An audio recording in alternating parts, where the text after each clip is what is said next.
Perundungan atau bully itu kalau kita lihat dari kacamata HAM sebenarnya itu adalah sebuah kondisi yang itu mengabaikan, terjadi pengabaian terhadap martabat manusia itu sendiri. Penyekapan disekap anak-anak itu menjadi agunan pinjaman. Anak-anak dijadikan agunan. Waktu itu usia 3 tahun dan 4 tahun ya. 3 tahun dan 5 tahun. 3 tahun yang belum tahu apa-apa dijadikan agunan. Iya, dijadikan agunan di pinjaman gitu. Dia apa? Transpuan, tuh, transpuan. Transpuan itu dia menyadari sepenuhnya dia secara biologis dia itu laki-laki, tetapi dia lebih suka.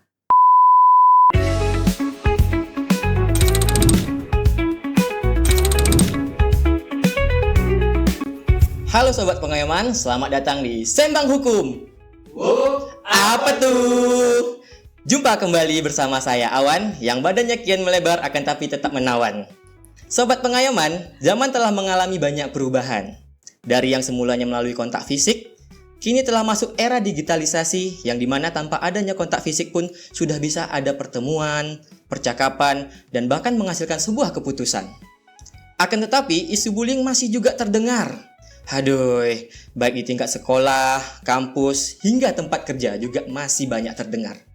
Sobat Pengayoman, di Sembang Hukum episode 5 kita akan membahas tentang P5HAM Revolusi Anti-Bully Masa Kini. Untuk mendalami pembahasan tersebut, kita telah kedatangan tamu spesial kita hari ini, yaitu Ibu Dr. Flora Nainggolan, SHM HUM, selaku Kepala Kantor Wilayah Kementerian Hak Asasi Manusia Sumatera Utara. Selamat datang Ibu. Terima kasih Mas Awan. Siap. Izin Ibu, ini ya, kan berapa hari kita mengulas tentang podcast-podcast sebelumnya, sembang-sembang hukum sebelumnya. Kita biasanya manggilnya itu formal nggak formal gitu. Iya. Jadi enaknya ini tetap dipanggil Ibu kah atau gimana? Panggil kakak saja. Panggil kakak aja nggak Jadi apa-apa. nanti supaya bisa menjadi sahabat bagi seluruh pengayoman. Siap. Sahabat pengayoman ya. Untuk Sobat Pengayoman tentunya. Sobat pengayoman. Sobat Oke, Pengayoman. baik. Baik Kak Flora ya, izin Iya. boleh ya. Jadi muda saya kan Sobat Pengayoman pasti setuju lah. Oh iya, penampilannya masih muda kok, masih under 40 lah. Oh, iya. Aman lah ya. Aman. Baik, selamat datang Kak Flora di Sembang Hukum Kepulauan Riau. Ini kita sudah menyiapkan beberapa pertanyaan sesuai dengan tema kita hari ini, yaitu P5HAM Revolusi Anti-Bully Masa Kini. Kita telaah, kita baca berita bahwasanya terkait bully ini masih banyak terdengar. Padahal lambat laun kita juga merasakan dari zamannya dulu hingga sekarang. Nah, kira-kira Kak, ini saya juga baca terkait P5HAM. Itu kira-kira P5HAM itu apa sih sebenarnya? Oh iya, makasih Mas Awan dan juga Sobat Pengayoman di seluruh Indonesia, khususnya yang ada di Kepulauan Riau. Berbicara terkait dengan P5HAM itu sebenarnya itu ada P5 untuk memudahkan ataupun mendekatkan nomenklatur HAM itu sendiri bagi masyarakat. Ada dari perlindungannya, perlindungan HAM, penghormatan HAM, pemenuhan HAM, pemajuan HAM, dan penegakan HAM. Jadi berbicara tentang HAM itu tidak melulu tentang pelanggaran HAM, tetapi ada P5HAM yang sudah diwujudkan sebenarnya dan selalu di-upgrade untuk ditingkatkan kualitasnya oleh pemerintah Indonesia.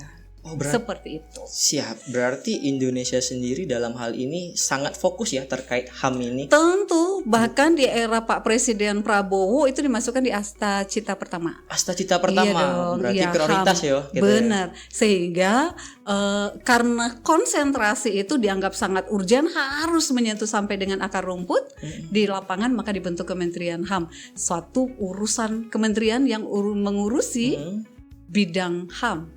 Seperti itu. Berarti emang fokusnya terkait HAM, sehingga Benar. penanganan, terus juga pengaduan dan juga pencegahan terkait HAM bisa lebih fokus lagi ya di sini ya. Iya, termasuk kegiatan kita sekarang ini salah satu bagian dari pemajuan HAM sebenarnya, memastikan masyarakat untuk bisa memahami lebih dekat terkait dengan hak asasi manusia itu sendiri.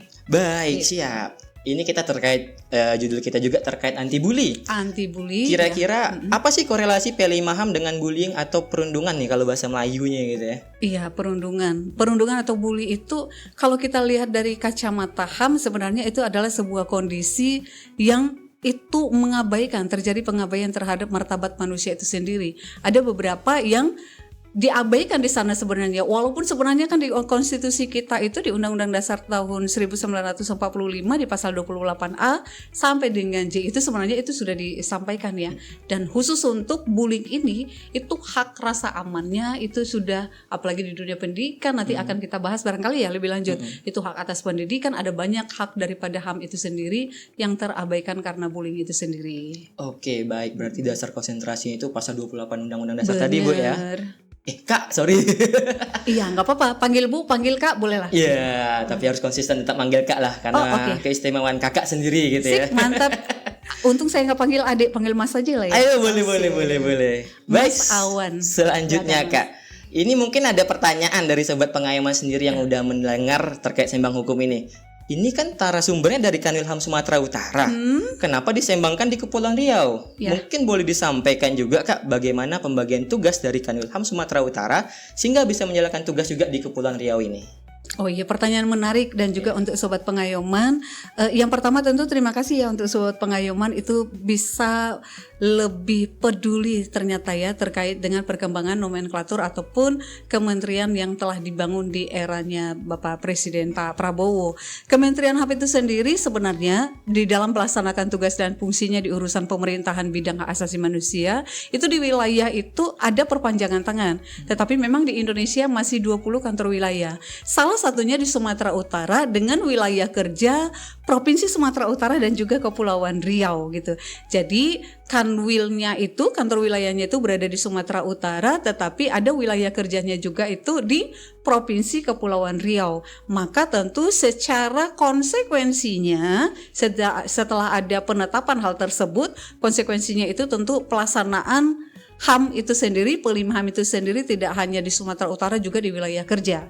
Dan di wilayah kerja Kepulauan sendiri, Riau sendiri itu sebenarnya di sini itu timnya sangat banyak dan sangat kalau kami melihat sejauh ini sudah nyaris di 8 bulan itu berjalan dengan sangat baik.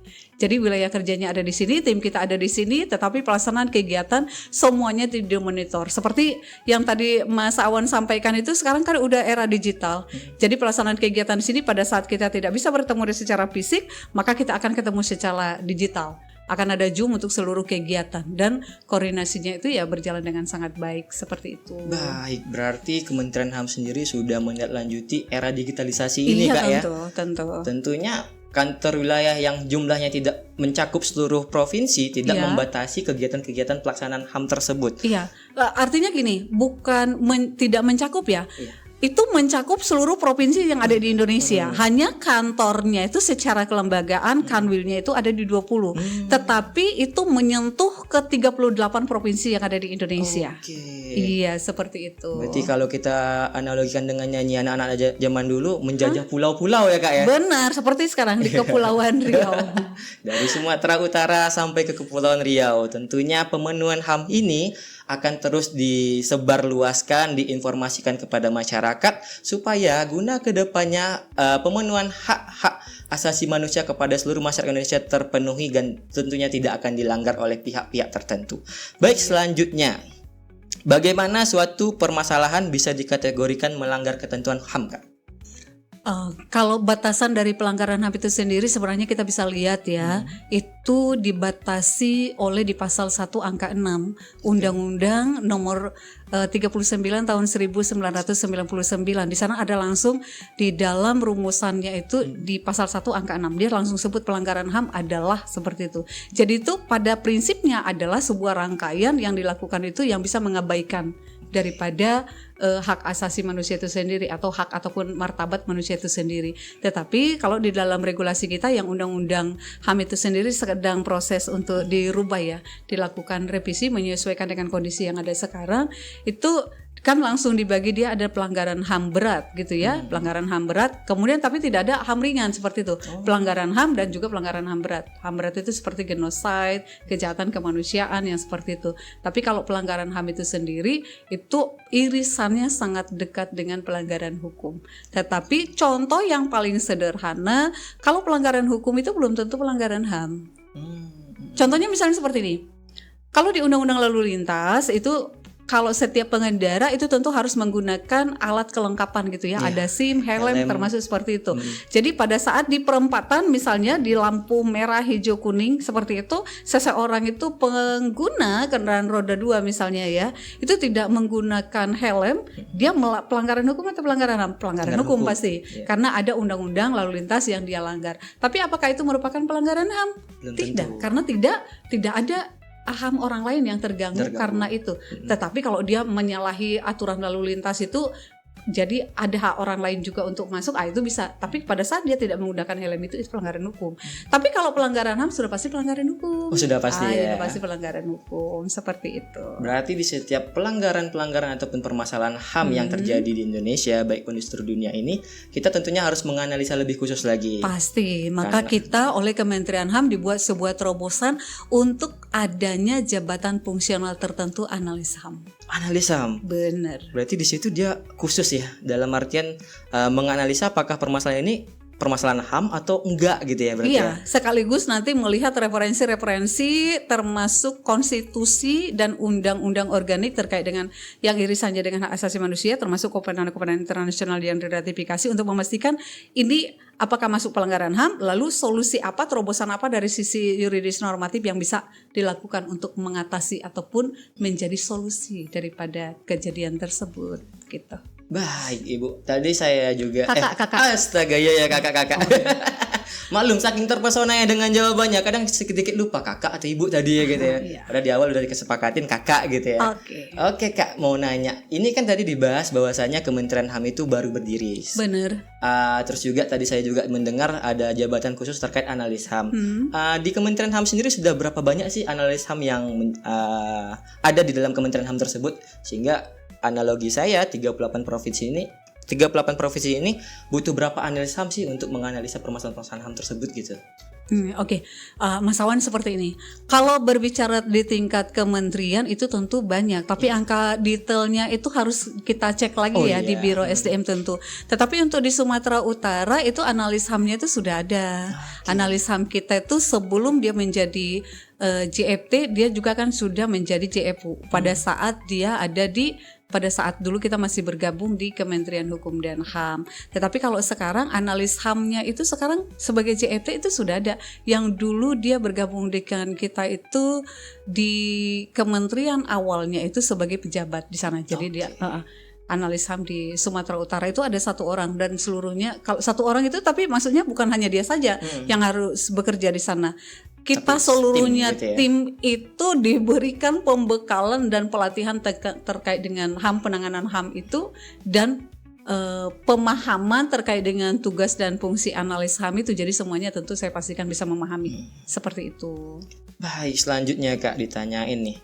Apakah untuk masyarakat Kepulauan Riau udah bisa melakukan pelaporan dugaan pelanggaran HAM dan kemana ya kira-kira gitu Kak? Oh tentu saja, kalau di kita itu di Kementerian HAM Republik Indonesia, baik itu yang di Sumatera Utara ataupun Kepulauan Riau, bahkan berlaku di seluruh Indonesia, itu kita ada call center yang sudah terdaftar di Kominfo, di Kementerian Info itu. Dan jadi call centernya itu 150 145, gampang diingat. 150 145 itu adalah call center resmi daripada Kementerian HAM.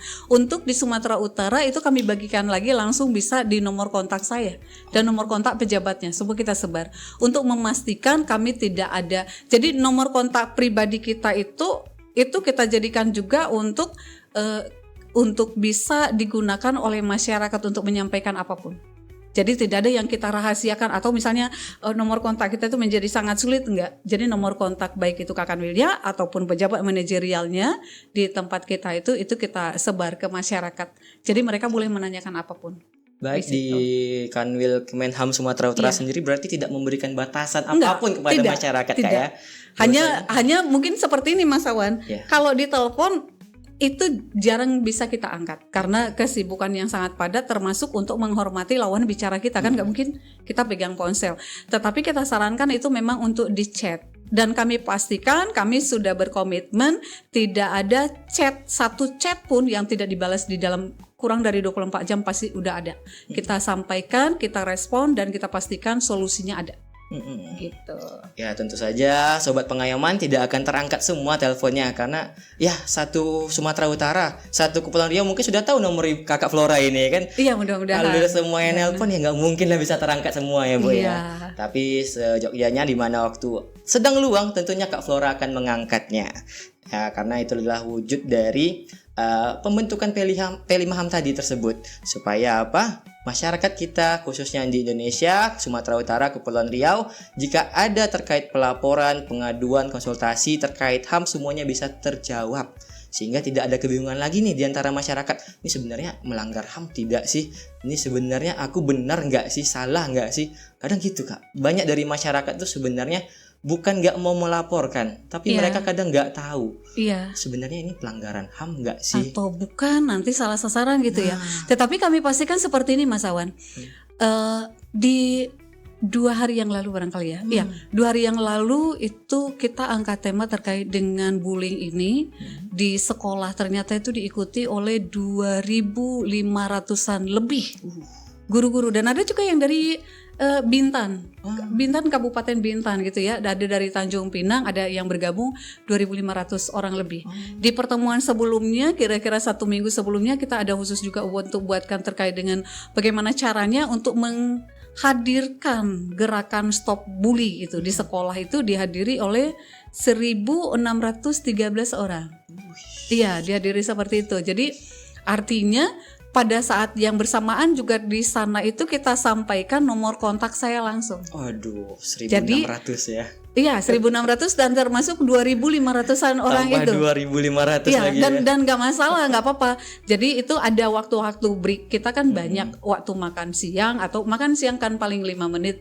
Kan berarti 1 jam itu kan ada 60 menit. Jadi 55 menit kita bisa merespon. Dan sudah ada era digital dan rata-rata sudah tahu kita apa yang mereka sampaikan, rata-rata ya pertanyaannya. Dan gini juga, pada saat dia tidak paham apakah ini pelanggaran HAM atau pelanggaran hukum, nggak masalah, kan itu tugas kita, tugas pelayan masyarakat ini. ASN itu kan pelayan masyarakat untuk memberikan arahan. Ini merupakan pelanggaran hukum, namun kami sarankan untuk melakukan 1, 2, 3A seperti itu. Oke, semakin kesini Kak, semakin menarik nih pembahasan.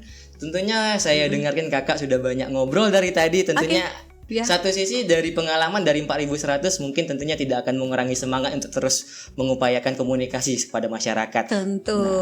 Di sisi lain juga kita dari Sembang Hukum di sini menghadirkan makanan-makanan dan juga minuman khas dari Kepulauan Riau. Oh ya, boleh, jadi penasaran. Tentunya di sini kita hadirkan yang sebelum-sebelumnya belum kita hadirkan. Oh gitu kan? Jadi variasi makanan di Kepulauan Riau itu banyak. Oh ya, saya taunya gonggong. Gonggong ya? Iya. Kali ini nggak gonggong yang hadir gitu ya. Dan itu enak banget. Iya, boleh tim masukin konsumsi kita pada kegiatan hari ini. Jadi ini diantarkan langsung khusus gitu dari tim. Iya. Mungkin nanti yang Ini nampak di kamera itu tangannya aja gitu. Tangannya aja ya. Nanti kita kasih tahu di Sobat Pengayoman. Nanti kita spill di IG lah kalau banyak yang bertanya siapa sih yang nganter makanan terus gitu ya. Iya, tangan siapa itu ya? Tangan siapa gitu. Yang menghidang gitu ya. Baik, Kak Ini Flora. boleh tahu namanya apa ini? Ini kita hadirkan yang makanan itu namanya kernas. Apa? Kernas? Kernas namanya. Iya, apa itu? Asal dari Natuna. Oh ya. Mungkin kalau analogi kita mikir sekilas kernas ini apa, kerak nasi apa ya? Singkatan gitu kan. Oh ya, kernas. Tapi enggak ada dari nasi bahannya. Oh bukan, jadi dari ini apa? ikan. Seafood. Iya, ikan. Iya. Oh iya, Mungkin kalau spesifik pembuatannya saya belum tahu juga, tapi nanti pelajarin. Itu kita pelajarin bersama. Iya, sekaligus nanti dicek itu pelaku usaha UMKM-nya gitu kan. Jadi karena itu kita ada juga penyebarluasan HAM itu untuk pelaku usaha. Jadi nanti itu bisa di Sobat Pengayoman kan ada itu kan untuk pelaku usaha, pelaku UMKM itu. Jadi nanti bisa bermitra dengan kita. Kita penyebarluasan dari sisi HAM-nya, teman-teman dari Sobat HAM, Kementerian Hukum itu bisa untuk memfasilitasi terkait dengan kekayaan intelektualnya gitu. Jadi semakin banyak pemerintah itu yang melakukan tusinya berkolaborasi itu semakin baik bagi masyarakat gitu. Silakan Kak, termasuk nikmatin dulu. Kernas. Kernas. Boleh dicoba ini? Boleh, mari. Atau dilihatin aja. Sobat Pengayoman saya coba ya. Sepertinya menggugah selera. Dan juga kernas ini dihadirin ditemanin sama yang namanya teh tarik gitu. Iya, dan juga ditemani sama Mas Awan. Iya, siap Kakak. Ini teh tarik namanya. Teh tarik namanya. memang proses pembuatannya itu ditarik-tarik kabarnya gitu. Jadi tarik yang kita kenal secara umum bukan tarik tambang lagi, tapi udah ada namanya teh tarik Dan gitu. karena minumnya seteguk saja itu saya langsung tertarik. Terus ini ada sausnya? Ada sambalnya. Memang proses makan kernas itu kita cocol pakai sambal gitu. Oh gitu. Ini diajarin langsung dari UMKM Natuna ya tim ya. Oh, ya gitu. Memang spesifik kernas itu base-nya dari Natuna. Kebetulan tim menghadirkan langsung dari Natuna Kak. Langsung dari Natuna jauh loh itu. Kabarnya pesawatnya baru sampai pagi tadi gitu. Oh, baru sampai pagi. Baru sampai pagi tadi. Dan ini direncanakan dari 3 bulan yang lalu. Iya, udah lama pastinya. Karena kita harus cari slot pesawatnya juga ya gitu. Enak loh. Wes. Boleh di-review sekali gitu ya. Iya. Nanti dicari ya sobat pengayoman itu baik yang ada di Kepulauan Riau atau di Sumatera Utara dan juga di seluruh Indonesia, dicek coba hal-hal unik daripada kreasi dari UMKM di seluruh wilayah Indonesia. Terutama salah satunya Kernas Kepulauan Riau. Iya. Baik, selanjutnya kita lanjutkan ya Kak ya. Oke. Karena nanti kita sesi setelah ini baru menghabiskan gitu ya. Menghabiskan. Oke. Ya, ini cicip-cicip aja dulu gitu. Sausnya juga enak. Itu ada apa itu? Ada jeruknya. Ada perasaan jeruknya sedikit supaya menimbulkan kesan-kesan yang lebih strong gitu. Jadi karena dia jeruk itu ya. pedas tapi manis. Atau mungkin karena saya lihat Mas Awan kok jadi manis gitu. Ya, karena saya lah mungkin tuh Kak ya. Oke. Silahkan lanjut Mas. Baik, selanjutnya Kak. Ini ditanyain nih. Sejauh ini pengaduan tentang HAM apa yang banyak dilaporkan? Terus apakah ada yang memiliki kenangan historis tersendiri? Oh iya. Kalau berbicara pengaduan HAM yang terbanyak itu Mas Awan itu kalau di total ya, karena kami tidak pernah membedakan antara Sumatera Utara dengan Kepulauan Riau.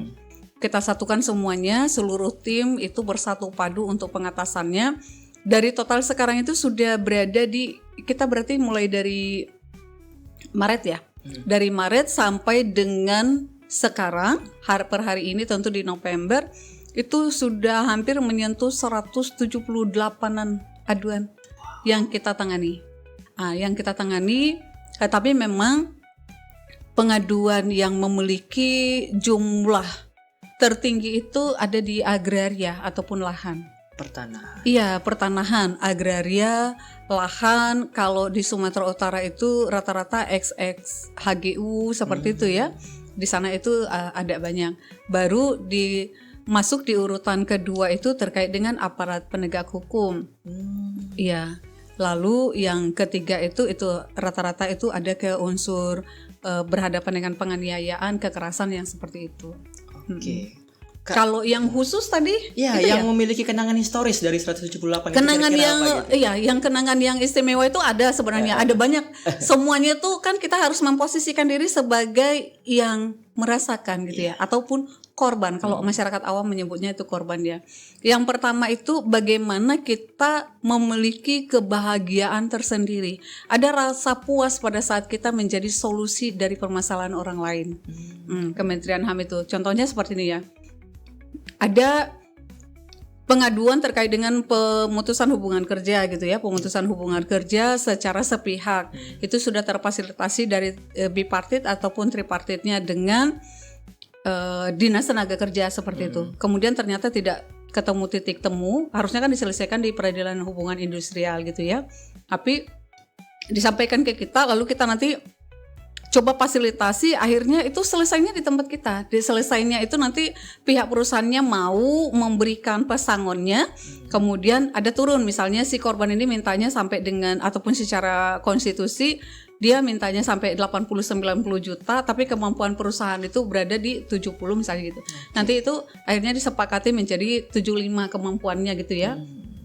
Si pihak masyarakat juga mengiyakan, diselesaikannya di kantor kita. Baru ada lagi waktu itu penyekapan, disekap anak-anak itu menjadi agunan pinjaman. Anak-anak dijadikan agunan. Waktu itu usia 3 tahun dan 4 tahun ya. 3 tahun dan 5 tahun. 3 tahun yang belum tahu apa-apa dijadikan agunan. Iya, dijadikan agunan di pinjaman gitu karena pilot gitu kan. Ternyata itu waktu difasilitasi itu akhirnya dilepas dan pembayaran hutang piutangnya itu dicicil dengan yang disepakati yang seperti itu. Ada banyak lah. Ada juga yang kasus pada saat guru-guru ya tidak mendapatkan gaji seperti itu. Tapi waktu kita fasilitasi dari kementerian terkait ataupun dinas terkait itu memberikan solusi dan sudah selesai gitu. Berarti satu sisi pelanggaran HAM itu bukan terkait dengan seseorang yang menyerang ya, tapi seseorang dengan keinginannya juga bisa mengakibatkan pelanggaran HAM. Iya tentu. Karena anak-anak tadi yang sampai digadaikan jadikan agunan itu kan di luar akal sehat saya ya Kak ya. Iya, ada lagi yang lebih unik sebenarnya Mas Awan. Dia apa? Transpuan tuh, transpuan.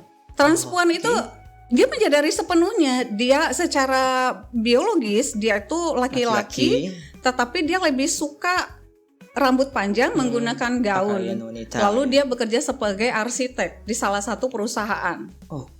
Pekerjaannya ataupun kondisi fisiknya itu dia kan tidak mengganggu di dalam pekerjaannya menjadi arsitek, desainer gitu di perusahaan besar. Itu datangnya ke kita, bagaimana kita? Tapi kita sampaikan negara kita itu kan negara civil law system, ya toh artinya aliran positivism. Ada hukum-hukum positif yang harus kita ikuti. Jadi tinggal kita sampaikan secara pelan supaya dia juga bisa memahami dengan bahasa yang dia mampu untuk serap itu supaya ada ketentuan-ketentuan ataupun regulasi di dalam perusahaan itu yang harus dia ikuti. Seperti itu. Itu juga dia merasa itu pelanggaran HAM. Kaget sih kalau transpuan ini. Biasanya kita lihat kan di sosial media nih. Iya. Baru-baru ini ada yang ketahuan. Ternyata di Sumatera Utara sendiri sudah terjadi ya wilayah kerja Sumatera Utara Kalau ini. dia tidak sampaikan dia transpuan, saya pikir memang wanita. Saking gak kelihatannya Dan ya. dia sangat santun. Sangat santun, kemampuan intelektualnya juga dari cara dia berbahasa, bertutur kata, menyampaikan pekerjaannya itu saya yakin kualitasnya sangat baik. Oke, baik Kak, selanjutnya. Kalau terkait untuk permasalahan bullying atau perundungan, apa sih yang paling mengesankan pernah ditangani oleh Kanwil HAM Sumatera Utara? Kalau terkait bullying ini tidak hanya mengesankan ya, tetapi juga mengiris hati. Iris hati itu, tetapi ada sebuah kisah kalau seperti di Kepulauan Riau kan ada baru-baru ini kita udah langsung surat itu. Jadi ada dari media gitu ya untuk di Kepulauan Riau itu terkait dengan pengoroyokan di salah satu sekolah. Begitu kita mengetahuinya dari media, maka kita dari wilayah tentu bersama-sama dengan tim yang ada di Kepulauan Riau langsung terbitkan surat untuk koordinasi untuk memastikan itu bisa diselesaikan gitu ya, karena ada banyak dampaknya nantinya.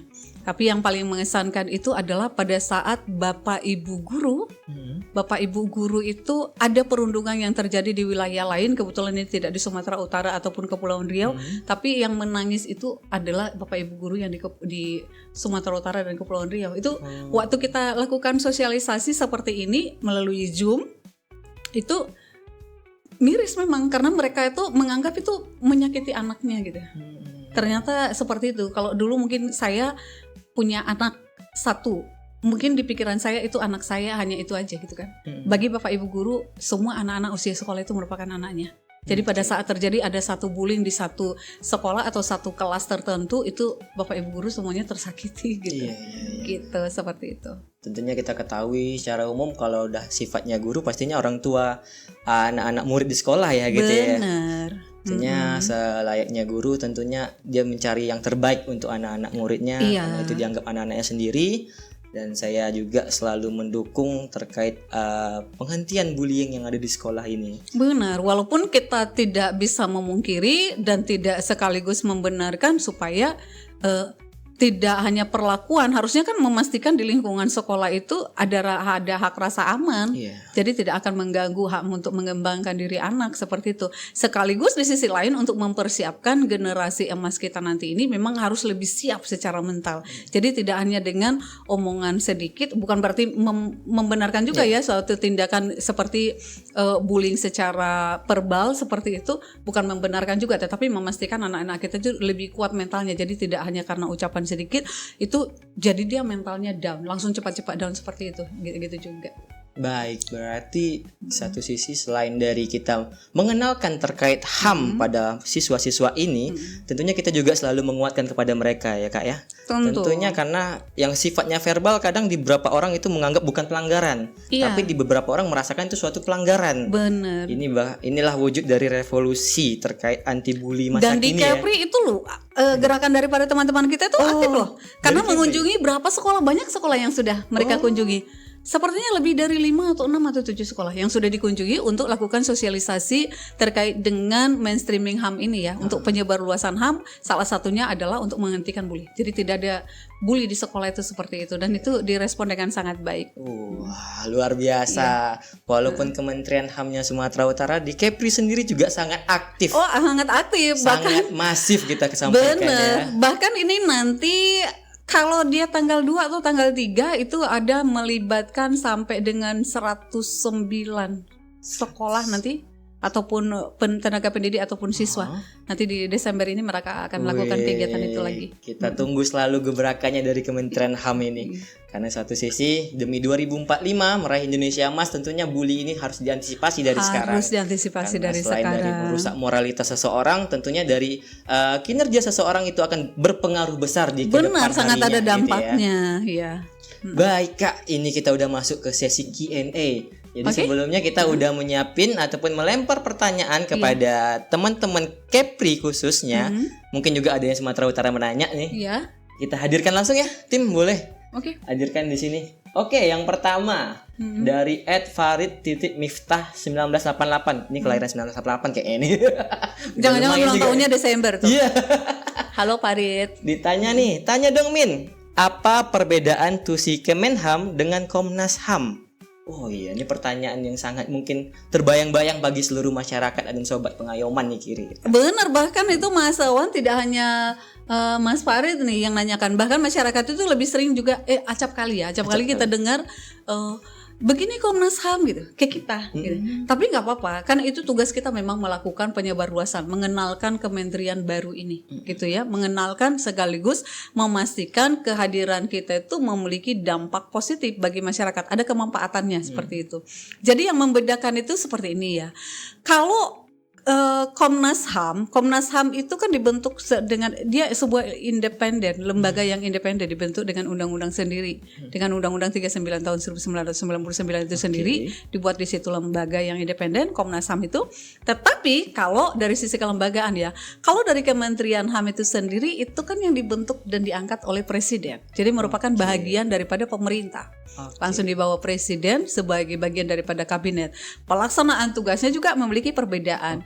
Kalau Komnas HAM itu dia kan memiliki mengawasi penyelenggaraan tugas pemerintah ya.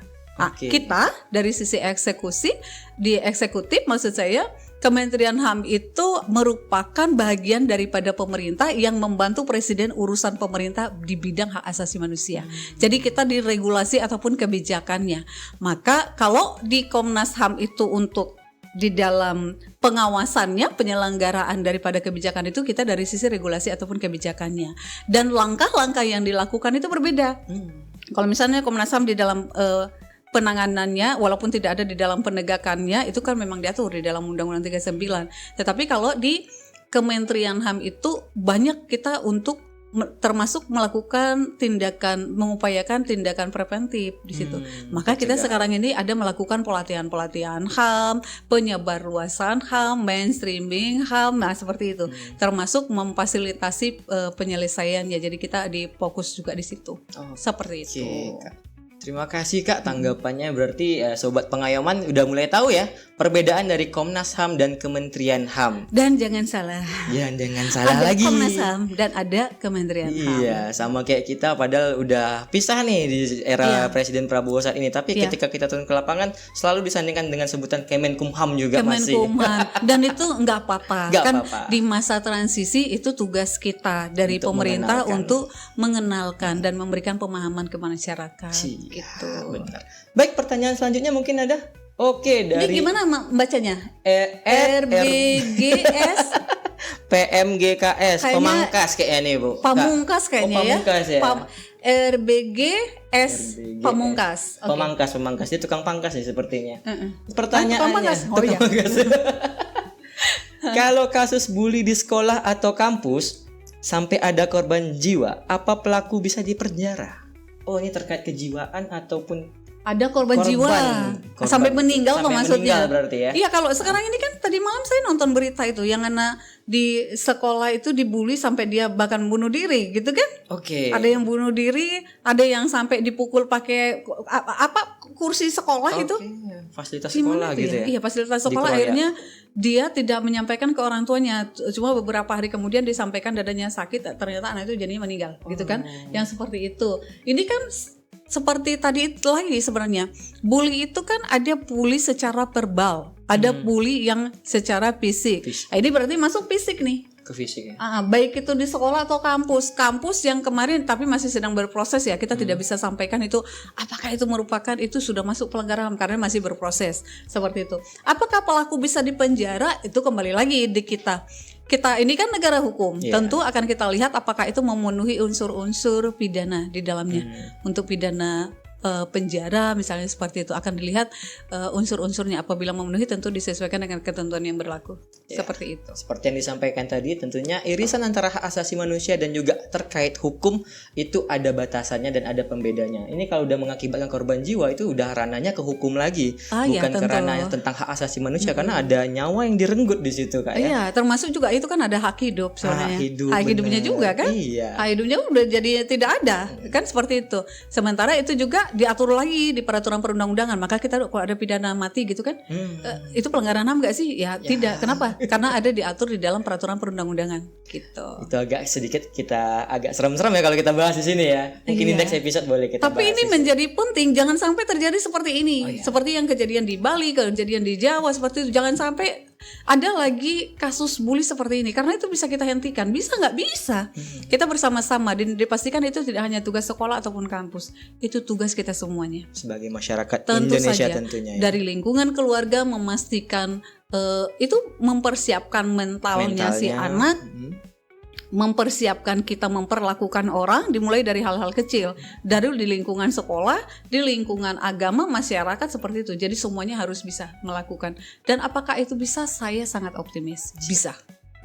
Baik, tentunya semua itu balik dari yang pertama di lingkungan seseorang tersebut terlebih dahulu. Benar. Tentunya dari keluarga, orang-orang terdekat hingga seluruh rekanan-rekanan yang ada di sekitar. Tentunya kita saling mensupport, saling mendukung dan juga saling mengingatkan terkait pentingnya bullying ini untuk dihindarin, dicegah dan juga kita antisipasi sedari dini supaya tidak meninggalkan korban dan juga selanjutnya menuju Indonesia Emas 2045 bisa terwujud dengan lancar. Benar, dan memastikan juga si yang kita anggap korban ini berani berbicara.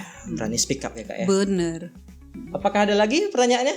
Oke, ini dari @haraha Pandre. Oh, ini Andrea Harahap. Ini Oh, dari Harahap. Sumatera Utara ini. Andrea Sumatera Utara. Saya kira haraha tadi, saya lupa. Harahap gitu ya. Iya, Harahap. Oh, Bang Andre. Ditanyain nih Kak. Sudah kolaborasi dengan sekolah kampus dalam mengkampanyekan stop bullying, men? Oke. Iya, itu tadi yang kita sampaikan itu dengan teman-teman di Kepulauan Riau itu sudah nyaris 10-an lebih deh itu yang sudah dilakukan. Kolaborasi mengunjungi langsung sekolah-sekolah, ada dari TK, PAUD, dari PAUD iya juga. dong, PAUD, TK, SD di situ kan.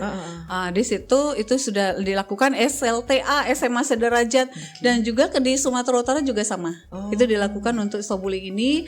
Kemudian tidak hanya dengan siswanya, dengan guru-guru, itu tadi 2 kegiatan yang belakangan ini. Itu sebenarnya permintaan dari media sosial juga itu. Min buatin webinar tentang stop bullying dong gitu. Lalu di sisi lain juga Bapak Menteri kita, Bapak Natalius Pigai itu mengkampanyekan itu untuk menghentikan stop bullying, tidak ada bullying lagi ya. Jadi kita di jajaran juga tentu dengan sangat bersemangat ya untuk merespon permintaan daripada masyarakat. Kita lakukan itu dihadiri ribuan orang. Ribuan orang. Dengan kampus juga tentu dengan kampus. Baru-baru ini ada 23 kampus. 23 kampus yang udah dijajal. 23 kampus sekaligus. Tapi sebelumnya tuh kampus-kampus yang dikunjungi ya sudah banyak. Iya, seperti itu. Jadi nanti boleh kolaborasi dengan sobat pengalaman. Iya, gitu. Tentu saja. Kan ada penyuluh hukumnya kan? Mantap. Mantap. Apakah ada lagi, Min? Oke, ini dari @qsu. Qsu. DVN. Qsu. Kyushu? DVN. Oh iya, Kyushu DPN. Ditanya, mengapa kebebasan berpendapat tetap diatur meskipun bagian dari HAM? Waduh, pertanyaannya. Benar, karena gini, kebebasan kita itu bukan kebebasan yang tidak berbatas. Nanti jatuhnya itu jadi kebebasan yang kebablasan. Ya kan? Ada regulasi yang mengatur. Jadi sama dengan hak kita itu dibatasi oleh peraturan perundang-undangan, kewajiban dasar kita. Sama juga kebebasan berpendapat, ada ketentuan-ketentuan, regulasi yang harus diikuti. Di konstitusi kita sebenarnya kan itu sudah ada juga di Undang-Undang Dasar. Kan di pasal 28 itu kebebasan untuk mengeluarkan pendapat kan itu ada. Tetapi cara mengeluarkan pendapat itu yang bagaimana? Eksesnya itu sekarang kan sangat banyak. Misalnya kebebasan mengeluarkan pendapat itu kalau di forum-forum umum yang sering digunakan untuk kebebasan berekspresi ya. Dia disebutnya itu kan ada ketentuan untuk menginformasikan ke kepolisian lokasinya akan di mana seperti itu. Demo misalnya seperti itu. Ada lagi untuk kebebasan mengeluarkan pendapat. Hati-hati jangan nanti beririsan dengan undang-undang ITE. Karena sekarang kalau dulu itu mulutmu adalah harimau, sekarang itu tidak jari.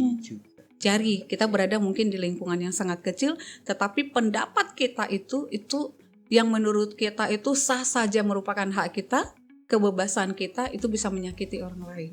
Menyakiti orang lain, ucapan ataupun ketikan kita itu ketikan kita yang kita anggap sebagai pendapat itu melukai orang lain, di sisi lain itu melanggar peraturan perundang-undangan. Seperti itu. Baik Kak, berarti selain bagaimana dibunyikan kebebasan pun tentunya itu sebenarnya nggak bebas dalam artian kebebasan yang dituangkan dalam kebebasan berpendapat tersebut tentunya kita juga melindungi hak-hak asasi manusia yang sekitarnya juga ya. Benar. Jangan sampai kebebasan ini kebablasan jadinya kan gitu ya. Kebebasan yang berbatas sebenarnya dibatasi dengan ada kewajiban. Jadi hak kita memang dari sisi hak asasi manusia itu diatur untuk kebebasan berekspresi atau mengeluarkan pendapat, tapi jangan lupa hak dasar ataupun hak asasi itu memiliki kewajiban dasar menghormati hak orang lain seperti itu. Yang penting ada dua pintu nih berhadapan, harus balance, bukan hanya satu aja gitu seimbang. Ya. Jadi kita jangan fokus kepada hak kita karena di dalam hak kita itu ada hak orang lain di dalamnya. Jadi kita juga diwajibkan untuk menghormati kewajiban orang lain dan juga kewajiban kita dan menghormati hak orang lain gitu. Baik, apakah selanjutnya ada lagi pertanyaan? Oke, sudah kelar pertanyaannya Kak. Ini masuk di sesi akhir nih Kak. Kita sudah mendengarkan banyak sekali informasi tentunya terkait bagaimana P5 HAM tersebut dilaksanakan, bagaimana penjelasannya, terus juga terkait bullying yang menjadi fokus utama kita di Sembang Hukum kali ini. Selanjutnya ini saya pengen tahu nih Kak, kira-kira apa sih harapan Kakak kepada masyarakat, khususnya dunia pendidikan, terkait anak-anak muda dalam usaha mewujudkan lingkungan yang bebas bullying atau perundungan. Gimana sih kira-kira harapan Kakak gitu? Harapannya itu tentu seperti ini ya. Untuk menghentikan perundungan ini tidak melulu tugas daripada guru ataupun pihak-pihak yang ada berkaitannya dengan sekolah. Tapi itu merupakan tugas dan tanggung jawab kita bersama. Di sisi lain, sekolah seharusnya menjadi ruang aman bagi anak didik. Artinya, sekolah sebagai ruang aman itu harus sama-sama dijaga. Jadi akan ada nanti pendidikan yang inklusi, yang aman dan bermartabat. Dan itu tidak bisa dilakukan oleh satu stakeholder, itu harus dilakukan oleh multisektor. Multi-stakeholder artinya berkolaborasi bersama-sama antara pemerintah dan juga masyarakat dan termasuk dunia pendidikan itu sendiri. Dan harapan saya itu bisa dilakukan dan saya termasuk yang optimis itu bisa dengan menganggap pada saat kita melakukan sesuatu itu memastikan kita juga harus bisa memposisikan diri di tempat tujuan yang kita lakukan itu. Jadi pada saat kita ingin berlakukan orang lain bagaimana, kita juga harus mampu memposisikan kita itu berada di pihak yang mendengarkan, seperti itu.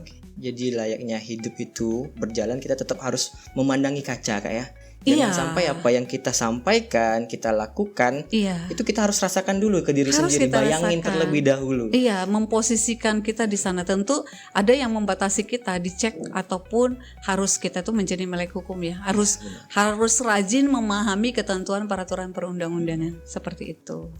Baik sobat pengayoman, ini makin dalam tapi makin seru sebenarnya. Tapi tak luput juga kita perlu akhiri sesi ini karena mengingat juga kesibukan Kak Flora yang sudah harus pergi ya, kayaknya harus flag lagi kembali ke Sumatera Utara melaksanakan tugas kerjanya. Tentunya kita dapat simpulkan bahwasanya topik bully ini memang nampak umum, tapi kesannya sangat besar pada para korban, keluarga dan masyarakat. Terima kasih kepada Kak Flora yang sudah berkongsi ilmu dan pandangan, dan kepada semua pendengar yang setia bersama kami dari awal hingga akhir. Semoga perbincangan ini membuka mata kita bahwa perlindungan hak asasi manusia bukan hanya tugas pemerintah, tapi tanggung jawab kita bersama. Nantikan Sembang Hukum episode selanjutnya. Podcast Sembang Hukum. Apa tuh?